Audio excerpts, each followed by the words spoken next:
With that, let's go ahead and get started with the 15th Annual CUNY BMI Conference virtually for 2020. Welcome. All right, so with that being said, I want to go ahead and introduce our special guest today. We are so delighted to have Representative Congressman Hakeem Jeffries, who's been doing some amazing work, and we believe to be a bright, brilliant light in the source of our universe in our Queens area, in our Brooklyn area. And I have so many things to ask you. And so first I want to just say, how you doing, Congressman? Pretty good. It's great to be with you. Thank you, Dr. Best, for your tremendous leadership and all that you do in connection with the Black Male Initiative, which has really just been a phenomenal success story and continues to produce tremendous leaders who are transforming our communities in such a magnificent way. It's an honor to join you and all the participants for this virtual conference. You know, these are challenging times, but we stand on the shoulders of giants like John Lewis and Ruth Bader Ginsburg, and are going to continue to carry their mission forward as we perfect our union and make progress in the areas of racial, social, and economic justice. So it's great to join you here on Capitol Hill, coming to you straight out of Congress. Awesome, man. I also appreciate you taking the time out. I know it is a busy day for you as well. So we're going to have you for a little bit and let you get back to the important conversations that are shaping the next chapter of our country. And so with that being said, I want to read a little bit about you to the people for those who may not know you, because we have a large audience today. So real quick, Congressman Hakeem Jeffries has proudly represented New York's 8th Congressional District in the United States House of Representatives since taking office on January 3rd, 2013. The incredibly vibrant and diverse 8th Congressional District encompasses neighborhoods in Brooklyn and Southwest Queens, including Bed-Stuy, Canarsie, East New York, Clinton Hill, Fort Greene, Coney Island, and Ozone Park. He overwhelmingly won the seat in the 2012 election, succeeding a 30-year incumbent. He was born in Brooklyn, a product of New York City public school system, lives in Prospect Heights with his wife and 2 sons. He's consistently fought for job creation, quality education, affordable housing, gun control, unemployment insurance, a fair minimum wage, and a protection of indispensable safety net programs such as Medicare and Medicaid. Hakeem serves on the House Education and Workforce Committee, also including the subcommittees on higher education and workforce training, and on health, employment, labor, and pensions, and the House Judiciary Committee, including the subcommittees on courts, intellectual property, and the internet, on regulatory reform, commercial, and antitrust law. So I'm sure I could read all day about the things that you've been involved in, because you've had a robust career. But I want to just first start by saying thank you for taking the time and for your virtual presence and care, and for caring about the Black and Latino males in CUNY BMI, and also the others that are part of CUNY BMI in this family. Often you're admired for your communication skills and speech making on the House floor, being widely seen as an heir to Nancy Pelosi as a party leader, and playing a big role in the impeachment debate, and you presenting your case against Trump as well. You also quoted Biggie Smalls once or twice in some of your rhetoric. So I want to first just appeal to the inner musician in me. You see, I got this mural on my wall, and my sister, she painted that for me. She's amazing. And I was a drummer for many years, and played for many different kind of hip hop bands and whatever. So I'm going to start with just personal stuff real quick. Just talk about like your connection to hip hop and the things that you have noted, even when you have even talked about recently how Trump's taxes kind of came back and showed us that New York City school teachers are paying more federal taxes than him. I would love for you to just talk about some of your connection to Brooklyn, your roots, and how even that has infused your perspective and how you bring your arguments before the House. Yeah, no, thank you so much for that question. And the House of Representatives was designed to be the institution that is the closest to the people amongst all of the different branches of government, and to reflect, you know, the hopes, the dreams, the aspirations, the fears, concerns, anxieties, passions, life experiences of the people. Now, I don't think the framers could have imagined people like you and I serving in the Congress, but we have evolved as a country, and yet the basic formula for what the House is supposed to represent remains the same. That's the reason why all 435 members of the House are up for re-election at the same time, unlike the Senate, which is a third, and a third. in 2-year increments over a 6-year period of time. It's the reason why the House has only a 2-year term, as opposed to the presidency, which is 4 years, the Senate, which is a 6-year term, or Supreme Court justices, which is life tenure. Because the framers wanted us to be as intimately connected to the people that we represent as possible, and that's why we have to seek re-election, have our employment contracts renewed so frequently. And so when you look at an institution like this in modern day America, it's supposed to reflect the experiences of the people who are sent to the United States Congress. And I've just endeavored to do that, as my colleagues do from other parts of the country. And as per your question, you know, growing up in central Brooklyn and coming of age in the 80s into the early 90s, hip hop music, of course, was an important formative experience for me. You know, in addition to, you know, growing up in a household where my mother took us to the Cornerstone Baptist Church each and every Sunday, whether it was raining or snowing or sleeting or hailing, whatever it was. We used to think we were mailmen for Christ because it didn't matter. If it was Sunday morning, we were going to church. Yes, so the Black church was an important part, you know, of my upbringing, and of course my mom and dad and that family structure. But you know, as hip hop was coming of age, I was coming of age, and so whether it's the life experiences that were being communicated by the music in terms of what Black men or Black women or people of color were experiencing vis-a-vis, you know, the intensity of the economic dislocation or the police brutality or just our cultural way of conducting ourselves, you know, you can't help but have that be a part of your formative experiences. And so when I decided to quote or pay tribute to Biggie Smalls on the floor of the House of Representatives, it was the 20th anniversary of his death. Mm. And when I came to the office that day, it wasn't my intention to go to the floor and pay tribute to him. But one of my colleagues, Stacy Plaskett, who, you know, also grew up in New York City, but now represents the Virgin Islands as a delegate, but hip hop was important to her. She said, when you go back to your office, put on Hot 97. She said, because they're playing Biggie tributes all day. And the music is crazy. So I went back to the office, doing my work, put on Hot 97 via internet radio. And I was just inspired because I'm hearing all the classics. Yes, sir. Right? I'm hearing all the classics. And I said, you know what? I think I'm going to go to the floor and pay tribute to the notorious B.I.G., who, you know, grew up in the Clinton Hill part of the district that I currently represent. And one of my staff members said, can you do that? I said, I'm not sure. Probably never been done before, but do me a favor. Look at the congressional record and tell me if members of Congress in the past have paid tribute to Frank Sinatra, Elvis Presley, Bruce Springsteen. I knew the answer, but I wanted to confirm it. Yep. They come back.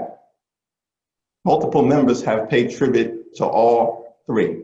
Yeah. I said, if Elvis gets a tribute, yes, sir. If Springfield gets a tribute, if Sinatra gets a tribute, listen, so does B.I.G. When you said Zip Zero, Stingy with De Niro, I almost lost it. I was dying. It was so great. And I agree with that same thing. When I think about equity, you know, that means in every level, and that means even quoting the greats that are part of our community and our experience, which I love so much. And so I appreciate that you bring yourself to the table. You're not, you know, pretending to be anybody else or whatever. And I love that about the way that you have done your work. And you brought up a lot of different things that you categories of issues that we are being affected by as a Black and brown community that I want to kind of touch and then sort of pick apart a little bit and separate them. But the first thing I want to talk about is just the thing that we're all going through right now.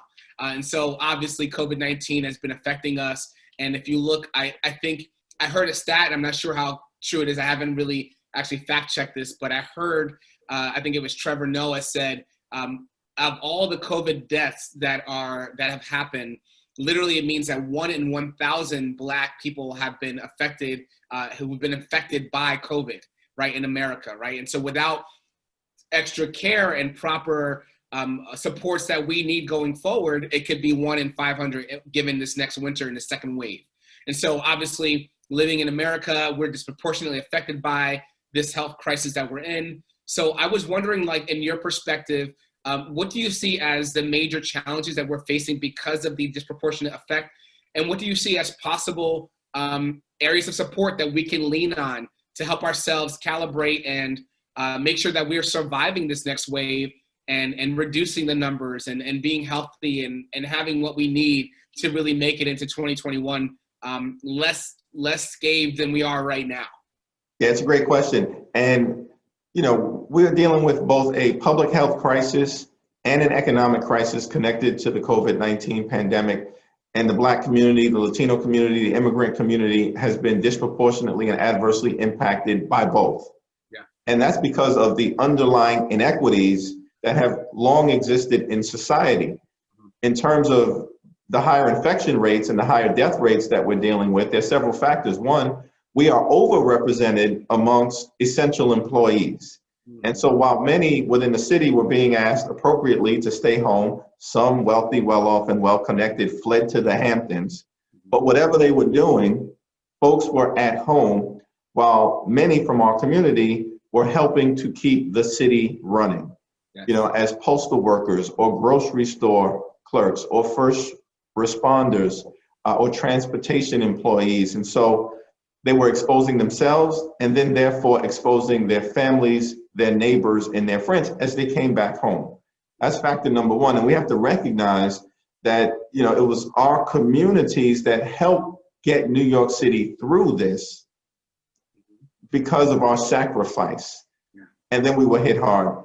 And then the density within which we tend to live in closer proximity to each other with a highly infectious disease was the second factor. And then third, of course, we have underlying conditions where we are disproportionately impacted by things like diabetes, you know, and heart disease, respiratory illness that are greater risk factors. So what we've said is we should have the data drive the resources. And if the data says that we're disproportionately impacted in part because of our sacrifice, then we have to make sure that we are providing our communities with the testing, the tracing, the treatment, and ultimately access to a safe and effective vaccine to help us get through it. It shouldn't go to the wealthy, the well-off, and the well-connected who are in a much better spot. And then economically, we have to deal with these underlying conditions so that we provide our communities with the access to the American dream in a much more robust fashion than had existed pre-COVID. Great. I love that. That's so real. And I think those three areas that you mentioned, I live in Harlem on one, I guess I shouldn't say it to the whole public, but I do live next to Harlem Hospital, right? And so I'm in an area where there's buildings on top of buildings, and there's, I believe I saw that there was 53 fried chicken places within a 1 mile radius of where I live, right? So there's all these different neighborhood and societal factors that do enable these kinds of disproportionate numbers to continue to perpetuate in our communities. And so it's so important that we are being aware of that. And as you said, the data drives the resources. I love that. And Dr. Bass, on that point, quickly, because you made an important point about the type of food establishments that exist and the lack of access to healthy food, which we have to turn around. We have to deal with gun violence. Things have gotten better from when I was a young man growing up in the late 80s, early 90s, 2,000 plus homicides. You never knew when you could get struck down by a bullet. They were flying gunshots every night as I was growing up. We made a lot of progress. We still need to make more progress, but Black men die more from drive-bys, die more from drive-throughs than they do from drive-bys. Wow. Wow. And that's just the facts. Mm-hmm. So we got to deal with both. Yeah. But we have to deal with this lack of access to food. So thank you for making that point. Absolutely. Yeah, these food deserts need to be addressed, and I think these are conversations that we have that sort of illuminate for our communities. How do we change that? And so, with that being said, I think about other ways that Black lives have been impacted, right? And this crazy time, it's a perfect conflation of all the things that could go wrong at one time with a pandemic, economic crisis, and then obviously police brutality that has been disproportionately affecting Black and brown communities. I am fortunate enough to have a program that has over 4,000 students and work with 31 partners to help run this, to be able to provide alternatives to what the streets may be offering our students. But then sometimes our students go to these great lengths. About 36% of our students are first-generation college students. And so our students go to great lengths to try to create their own social and economic mobility by going to college, getting the credentials, building their networks, and then they go home and have to deal with the police force that may not always be in their favor. As you know, the NYPD and FDNY in the past few months have publicly declared their support for the Republican Party and for Trump's policies. And so, even myself in Harlem living here, I've been arrested twice. Once because the cop suspected that I stole the car that I was driving, even though I had all the evidence that said otherwise. Another time for making an illegal U-turn on a bike. And so I have friends in a book club that I'm in that have been arrested for walking on the inside of the sidewalk because the cop said that when he saw the cop, he must have been suspicious and moved to the inside of the sidewalk, so he was apprehended. And I've seen like so many stories.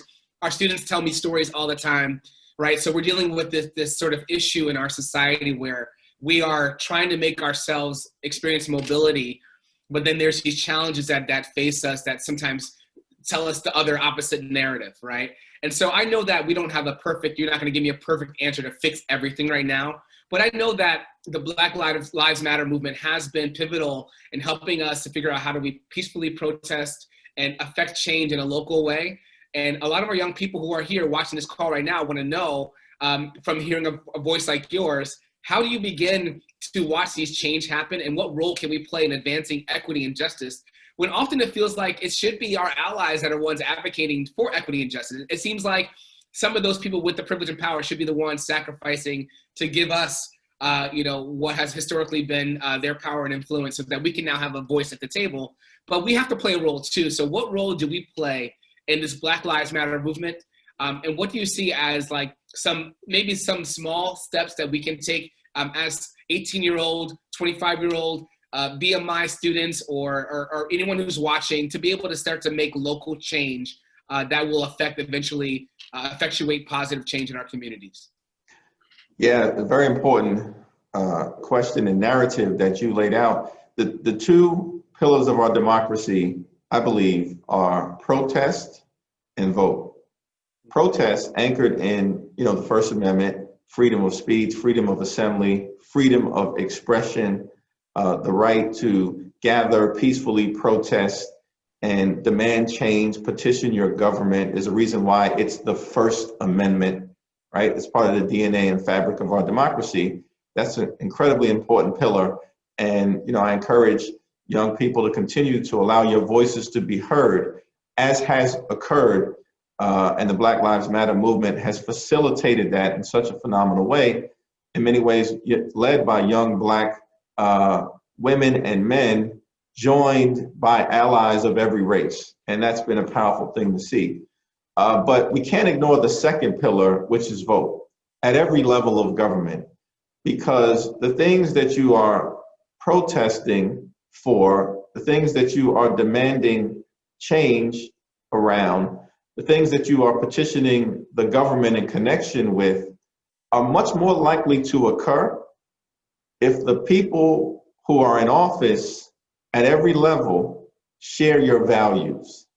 And the way to ensure that the people who are in office share your values is to exercise your right to vote and encourage all of your friends, all your neighbors, all your classmates, all of your family members to do so. Yeah. And so I think you can't have one without the other. You can't be in the streets, and that's incredibly important. And we've heard those cries throughout the corridors of power. But you also got to send people to City Hall, send people to Albany, send people to the district attorney's offices, send people to Washington who share your values, and that's incredibly important. That's amazing. Yeah, absolutely. I think you nailed it. I think, I saw a news article last night that says that because of the support that LeBron James and the NBA has done, I think there's going to be over 10,000 volunteers across the country in different stadiums now are now supporting the effort to get people out to vote, to counteract voter suppression that's been happening nationally. And what an important time to vote if there ever was, right? And so with that being said, kind of moving forward a little bit, I realized that, some change in equity comes from also educating ourselves, right? And getting the education that we need. You received degrees from SUNY, Georgetown, NYU.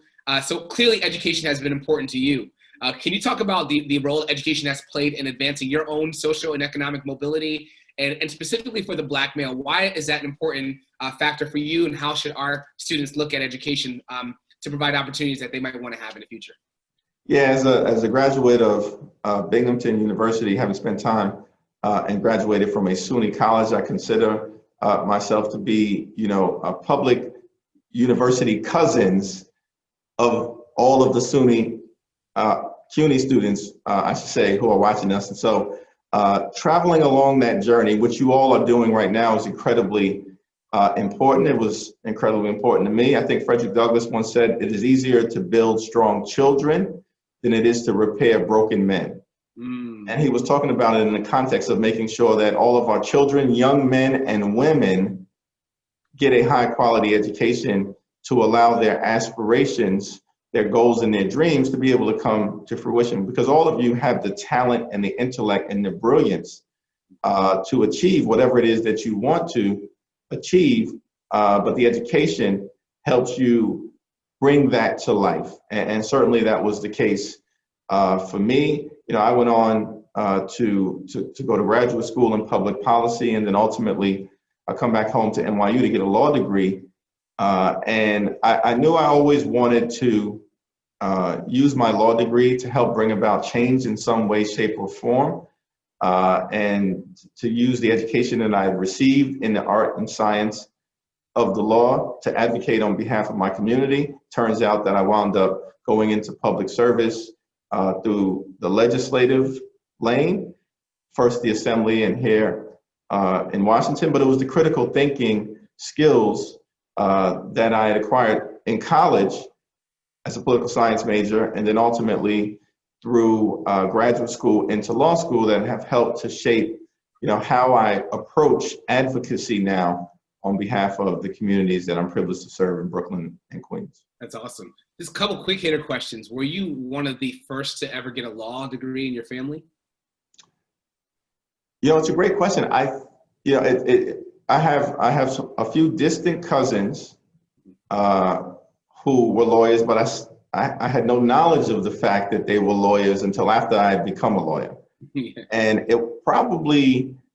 I actually think that the first time I actually met a Black lawyer, I was in college and hadn't encountered one in advance. So, there weren't a lot of on the ground role models in that regard. My father had gotten a master's degree in social work, and he was a substance abuse counselor, through the heroin epidemic and the crack cocaine explosion.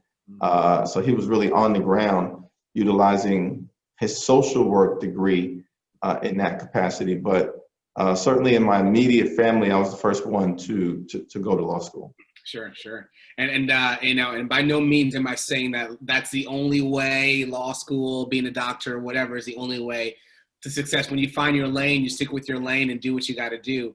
But also, too, when it comes to the opportunities to go to those tertiary degrees, a lot of times students that we have in our program have never experienced or met someone who had that degree before they even pursue that. So a lot of our students are first time, graduate students, or they are also the first ones to earn a certain level of income in their lives and their family history. And so we believe that obviously CUNY BMI is here to support that, but also the work you do helps change the narrative for our students. So go ahead, please. Yeah. No, I was going to say, my grandmother, when I was growing up, would say to my brother and I that, you're going to graduate from elementary school, and then you're going to go to middle school, you're going to graduate, you're going to go to high school, graduate, you're going to go to college, graduate, then you're going to go to either law school, get a PhD, go become a doctor, go to graduate school. And I was like, Grandma, I'm going to be in school my entire life. But that was her view of how, we as young African-American boys into young men could pursue the American dream. So much so, and she was a woman of modest means, that every time we graduated, starting with elementary school, she would give my younger brother and I $500 cash money as an incentive for continuing to keep going. To this day, I can't figure out where she got that money from. And I made the mistake, Shawn, of telling that story in front of my two young sons, who were like, Dad, we're being shortchanged. You got to step up. So education has always been important for our collective journeys. And I'm so proud of what you and others are doing and the young men who are participating in this program. Yeah, well, as I was even reading out all of our BMI programs and reading all the names of the doctors, probably about 5 or 6 of that crew, including myself, just got their doctorate within the last year. And so there's been like sort of a community of support within CUNY BMI also saying, go for it. If you don't have family or someone to rely on as a soft tie to help you navigate this terrain, use the resources around you and use the people in this group to be able to be an encouragement for you and to push you to the greater heights. And so, yeah, I love that story. And it kind of brings me to the bread and butter part of what CUNY BMI is about, which is about mentorship, right? How do you find those supports to kind of give you guidance in the ways that you need to? So we exist as CUNY BMI to bring mentorship, socio-emotional support, and academic enhancements to all students who join our community. A lot of our students are 18 years old. Some of our students are 60 years old, right? It doesn't matter. We're kind of a hodgepodge because we have a lot of different students that we serve. But I don't think mentorship ever diminishes in importance or in value in spite of your age. So I'm wondering if you can just speak to the importance of this core principle of mentorship in our program and your life. What has mentorship mean to you when you didn't have someone in your family to tell you how to do law school or graduate school? Who do you rely on support, and what did that look like, and what do those relationships look like now? Yeah, well, definitely, as a law student, for instance, being a member of the Black Law Students Association, BALSA, was incredibly important because it was a student community of Black and Black men and women law students, many of whom were sort of the first in their families to go to law school. Mm-hmm. So we all supported each other. And of course, there are 3 years in law school. And what was very important was that the second year law students and the third year law students, there was a culture at NYU of them supporting the first year students, which of course is the toughest year in law school. And that, was a cycle that continued. And what I found is that when you find a community like that, the cast of characters may change over the years. The character of the cast remains the same. That's basically what's happening with BMI. Yeah. And that's both in terms of the students supporting each other, but also, of course, the professors who were incredibly important to me as I traveled along that journey. Some white, some African-American, some Latino, but those who took an interest in younger students. And ultimately, when I landed at Paul Weiss, which is the law firm that I started my practice at, there was a prominent Black lawyer, Ted Wells, who became incredibly important, as a mentor to a lot of us, younger associates. And the interesting thing, and I'm not sure how much time I have, but he had come to the firm from another firm. Mm-hmm. Mm-hmm. And initially, there was some concern within the firm amongst the young Black lawyers that there weren't sufficient Black partners. Mm. And so the decision was made that we wanted to write a letter to the partners at the firm to say things need to change. We need to see greater diversity. Mm-hmm. And so somehow the decision was made by the Black lawyers to come to me and another young Black lawyer to be the co-leads on the letter. Mm. Okay. And of course, my first reaction was, y'all want me to do what? Wow. But it was the right thing to do, because we were kind of at the mid-level. We had been there for a few years. We weren't close to partnership. We didn't want to put anybody who was close to partnership in potential jeopardy. Sure. We also weren't new. Mm-hmm. We had been there a couple of years. So, I signed it. A woman named Sarah Dodds, who's now at American Express, signed it.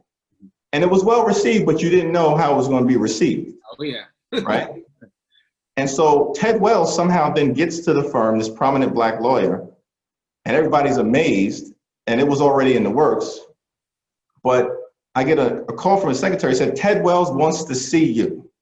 Mm. I said, Ted Wells wants to see me? Whoa, what's this about? So he, says, I just want to let you know that I'm here for the Black lawyers to be there and help you guys move forward with your careers. And I want you to send that message to everybody. Mm. I said, whoa. I said, Ted, what? I'm honored that you're asking me to be the emissary. I said, well, how did this come about? He said, well, I talked to some of the white partners. I said, who's the leader of the Black associates? They said, well, Hakeem Jeffries just signed this letter. You should probably start with him. And that was the start of my relationship with Ted Wells. Wow. And I say that to say, don't be afraid to rock the boat. Mm. Because if you do the right thing will turn out to happen for you in most instances. Mm-hmm. And that was a prominent example for me in terms of one of my mentor journeys. Yeah, that's amazing. And wow, that's a great story. And it's really inspiring to think about how it's somewhat of a risk, I guess, you took even with co-signing that letter. And as you said, like it might be received, but how you don't really know what's going on in those closed circles behind doors about how people really receive it. I've had some moments like that even here at CUNY, where I have challenged some of the leadership to think about how BMI can grow. And I know that there could be other conversations happening that I'm not even privy to, but at the end of the day, I am so passionate about the work and want to see change that it's worth it to me, right? So, and we do only have you for a few more minutes, so I want to make sure we take at least one or two questions from the audience. And so I'm going to just do that now, and I'll stop my own line of questioning. But basically, I want to just two more questions, and we'll wrap it up. Yeah. The first question from the audience was just, what would you say to a first-time voter who is confused about voter fraud claims, and how can we be assured that our vote actually does count? Well, we're working as hard as we can to make sure that your vote will count. And certainly in New York State, that is going to be the case. There are elements across the country who are trying to suppress participation, particularly from communities of color, particularly from younger voters.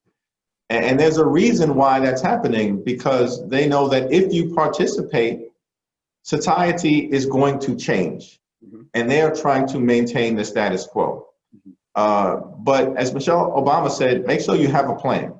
And there are three ways that you'll be able to vote. You can either vote by mail, you have to request an absentee ballot, and then when you receive that absentee ballot, fill it out and send it back in, or drop it off at your local Board of Elections site.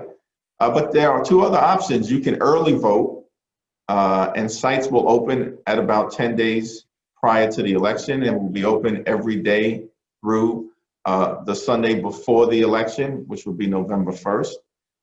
Or you can vote on election day, and we're working hard that there will be sufficient polling sites with sufficient space available. And we're certainly thankful for the advocacy from our NBA players, and Barclays Center is going to be one of those sites, and we'll see what happens, I guess, with Madison Square Garden as an alternative site as well. But there will be 3 ways to vote. Have a plan. I suggest voting early, either by absentee or in person, to ensure that your vote is counted on election day. Awesome, good stuff. Another question from the audience. It's kind of a long question, so I'm going to try to synthesize it a little bit. But essentially, how do everyday New Yorkers who are not maybe really well informed or well versed regarding the rent soaring landscape that we're in New York City, what rights do they have to protect themselves from short notice evictions or losing their housing? Is there any information readily available that they can access? Yeah, so the moratorium right now in the context of the pandemic has been extended through the end of the year. And that's a good thing. Here in New York State, in different states, those moratoriums have lapsed, but Governor Cuomo has provided great leadership along with the state legislature to ensure that that has been extended through the end of the year and will be revisited, I think, in the beginning of next year, depending on where we're at. Simultaneously, we're working hard to provide funding assistance to low and moderate income tenants and homeowners who may be struggling in ultimately having to pay your rent or pay your mortgage. And we're hopeful that we can arrive at an agreement at some point over the next few days as part of another coronavirus intervention congressional package. The Republicans are fighting us tooth and nail, and that's unfortunate, but we're going to hold the line on behalf of our communities, and I expect that there will be rental assistance that is going to be made available through the federal government for people who may find themselves in a vulnerable situation. So it's a 2-tiered strategy that will involve keeping the moratorium in place as long as necessary, and also creating a fund where people can receive assistance who are struggling to pay their rent. Yeah, lovely. Awesome. Good stuff. And so I promised 2 questions. I know we have you for a few more minutes. So I just would love for you to wrap up with maybe just some best practices, takeaways for this community that's watching today. And, there's a couple of other questions that kind of came in. You can address any or none of these. Yeah. But essentially, one question was about what advice would you give to a 1L, a person who's in their first year of law school? What kind of, with the renting market in New York City forcing many corporations to vacate, what kind of opportunities do you think that we'll have for entrepreneurs and small businesses? And then also one last thing was just basically what would be a takeaway or best practice you can give to a Black or brown male to approach they're living their lives as a college student here at the CUNY system. So we'll kind of wrap up with whatever you want to answer. Yeah. And I know we have to let you go soon, and then we'll end from there.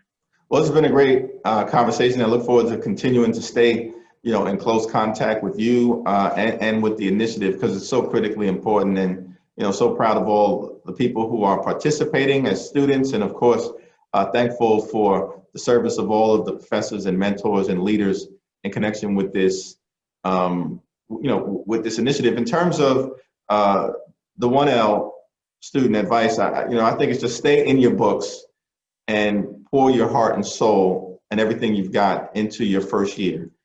Because the way that law school is structured is your first year determines everything. It determines ultimately, in many cases, the job that you will land after law school. It determines whether you'll get an opportunity to clerk for, a federal judge. It determines whether you make some of the academic journals like Law Review. So it's an interesting structure that exists where that 1L year is so critical. And so do everything that you can to do the best that you can during your first year, because the benefits will be throughout your life. And I remember when I was in law school, I said, that ain't a bad deal, right? I can do as well as I can for 1 year. and it has benefits that will extend throughout the balance of your life.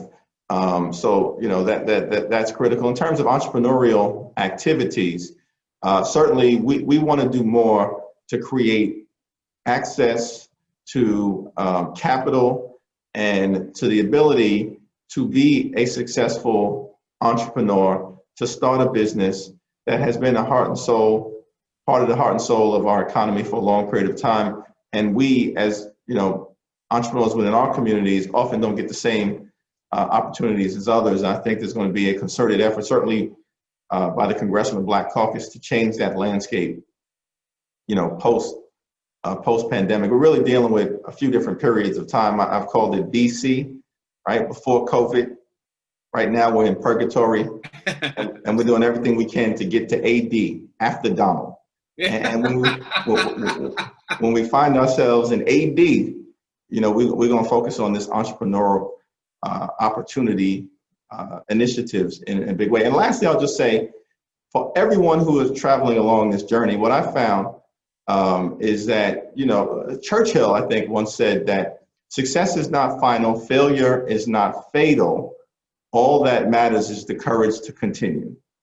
I'll say it again. Success is not final, failure is not fatal. All that matters is the courage to continue. I'll put it a different way. A knockdown is different than a knockout. Yes. That's the Hakeem Jeffries remix. and so what I'm saying is that everyone is going to get knocked down in life. Yeah. And everyone who's been successful has actually been knocked down at various points, but you don't always see it. Yep. But John Lewis lost his first congressional race. Mm-hmm. Barack Obama lost his first congressional race. I lost my first 2 assembly races. We were all knocked down on the ground, but in looking at the life experiences of others, you realize that if they can be knocked down and then pick themselves up, and in the case of Barack Obama, find himself at 1600 Pennsylvania Avenue as the first Black president. If Michael Jordan can get cut from his high school basketball team twice, Michael Jordan, Yep, absolutely. finally make it as a junior and then go on to be who he became, you know, adversity is going to hit you, but you're being prepared to deal with that adversity, pick yourself up off the ground, learn from any mistakes, keep moving forward, and ultimately achieve whatever you want to achieve in life. Hey, listen, man, we fall down, but we get up. I love That's that. right. That's awesome. Thank you so much, Congressman Jeffries, for your time today, your attention, your care, your virtual presence. And we do look forward to staying in touch with you and hopefully partnering down the road to, you know, continue to move the needle for our communities and the world in general. We need to be in sync right now, and you're helping us do that. So we appreciate your time. Have a great day, and hopefully we'll see you soon.